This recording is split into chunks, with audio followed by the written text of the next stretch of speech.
This video gives an outline of the etching process. It's one of the many techniques used to create hand-pulled prints. In this case, we are using a zinc plate. The process begins with beveling the edges of the plate and then polishing it, starting with still wool and working up to final polish with brasso. The entire plate is then coated with asphaltum, a water and acid resistant ground that basically seals the plate from etching.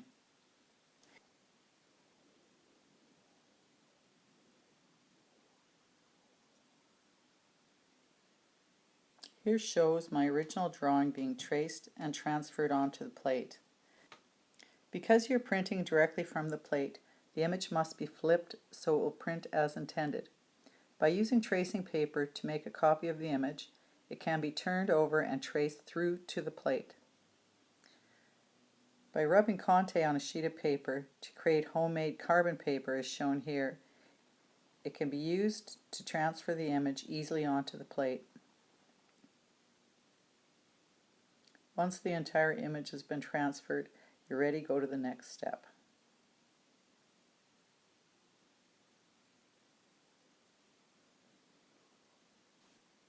At this point, you can start scribing the image into the plate. Asphaltum is referred to as a ground or stop-out varnish. Although it dries to a hard finish, it can still be manipulated without chipping. By using an etching needle shown here with carbide steel tips, the image can be easily scribed through the ground without applying too much pressure.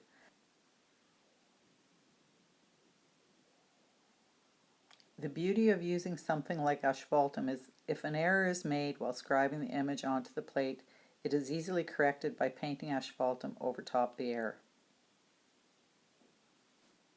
It's also important to pay attention to the edges and corners of your plate.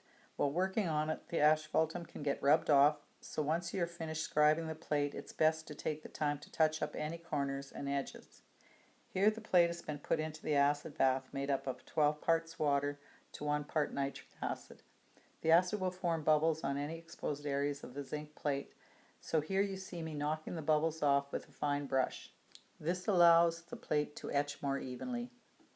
At this point, the plate was only in the acid for about a minute, just enough to give a fine etch. Here the plate is out of the acid and being washed off with Varsol. Once I have the plate clean as good as I can, I degrease it with soap and water and talcum powder.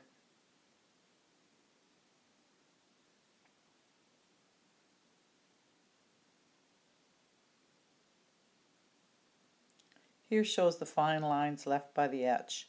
I will use them for a guide for the rest of the process. When the plate is in the nitric acid, any areas that are exposed will etch. There are several different grounds or mediums that can be used to mask out the acid from etching the plate. Now it's ready for the next step. The dark areas shown have been stopped out so they don't etch. On the remaining open parts of the plate, I'm spraying diluted asphaltum using an airbrush. This creates a dot structure that adheres to the plate, referred to as an aquatint. When put in the acid, it will eat between all the dots, creating different tones when the plate is printed.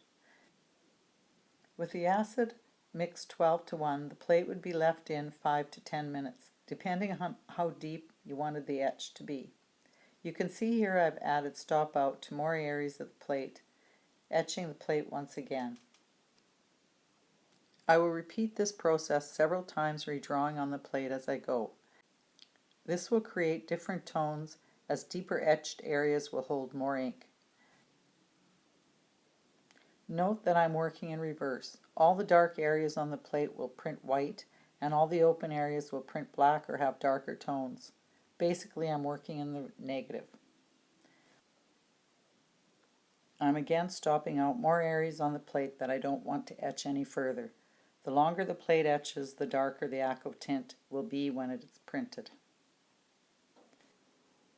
And back in the acid once again for a deeper bite in the exposed part of the plate. From there, I will again wash the plate with Varsol and use soap and water to degrease it. I can again start working on the tree trunks and the detail of the plate. I will also be making 3 additional plates that will add color to the final print. Now I'm using a grease pencil to stop out areas creating detail before spraying aquatant once again. As I said before, it will form a dot structure on the plate, only allowing the acid to etch between the dots. I'll etch the plate for about 10 more minutes.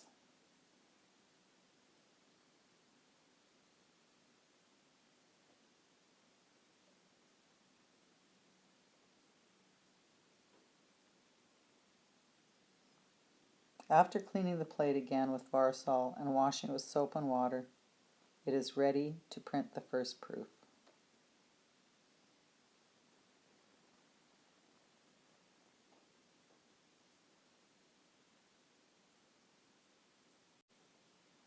I'm inking up the etching plate and preparing it for printing. I'm using oil-based ink and I'm carting it onto the plate. By doing this, the ink is pushed into the etched areas. A starched cheesecloth known as tarlatan is then used to wipe the ink from the surface of the plate, with the weave of the stiff material grabbing the excess ink, yet leaving it behind in the etched areas.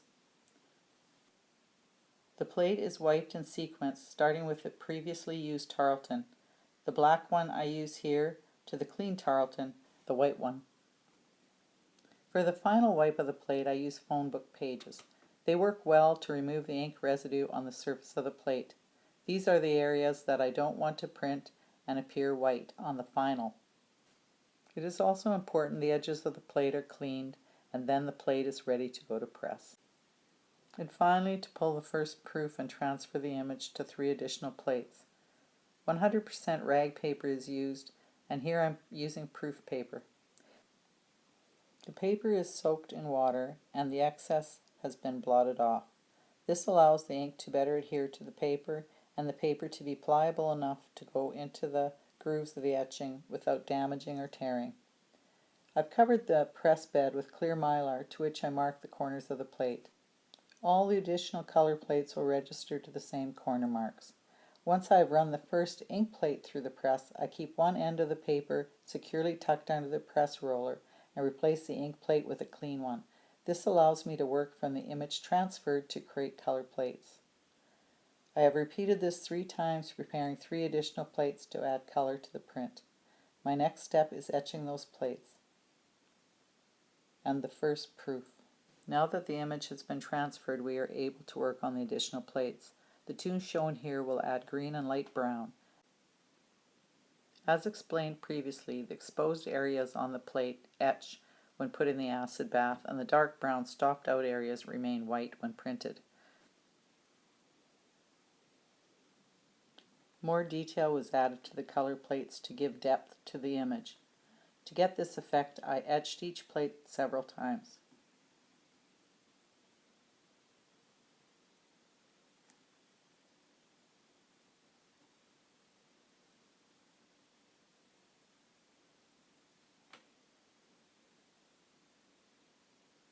Here shows all the final plates ready to print. Dark brown, green, light brown, and yellow.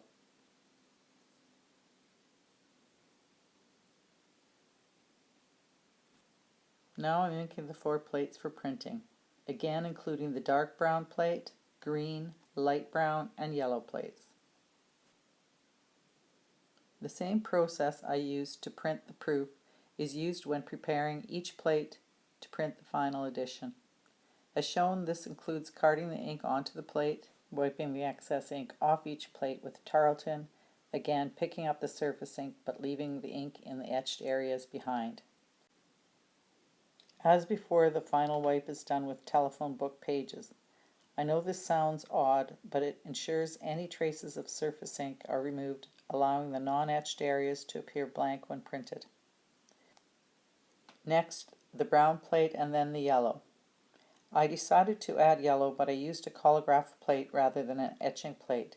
It is another printing process, but although it is not being covered in this video, it is equally as fascinating. And finally, the first print of my edition. The plates are inked and ready to go. I start with the lightest color, so the first plate on the press is the yellow one. Higher quality 100% rag paper is used, soaked in water and blotted to remove any excess. This allows the paper to emboss into the grooves without ripping or sticking to the plate. When the felt blankets are pulled back, the edge of the paper is left tucked under the roller so the plate and the paper will not shift. Now that the yellow plate has gone through the press, it is replaced by the brown plate. This video has been edited, but it actually takes several minutes to position each plate on the press bed to ensure precise registration. This is the case in the prints in this edition, with a focus on making them all look exactly the same.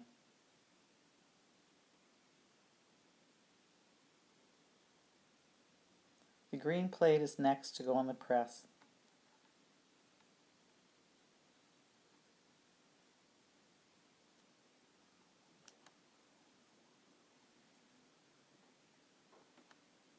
The felt blankets you see being used give a cushion between the roller and the plate, as well as keeping the paper from moving.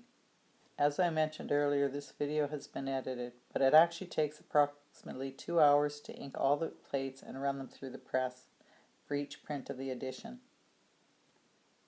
And last, the dark brown plate. Once in position, it makes the final pass through the press.